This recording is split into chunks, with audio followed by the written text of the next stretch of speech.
আর আম্মু সুন্দরভাবে খুব পরিশ্রম করেছে। সে ৪র্থ শ্রেণীর শিক্ষার্থী।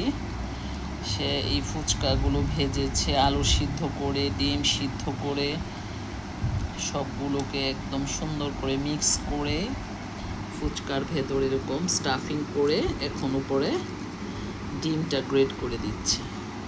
এবং সে এখানে টক জল এটাও তৈরি করেছে।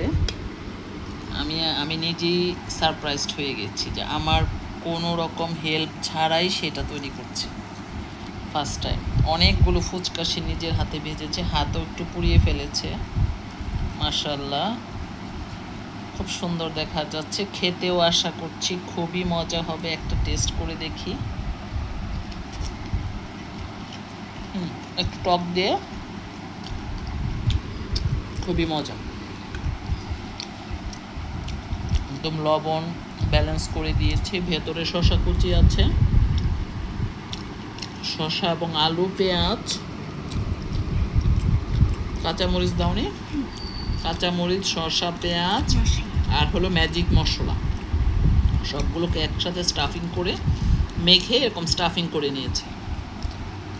মাশাআল্লাহ, সে বাইরের খাবারটা অ্যাভয়েড করছে। সে ঘরের খাবার তৈরি করছে নিজের হাতে। ধন্যবাদ আম্মু, এখন খাও।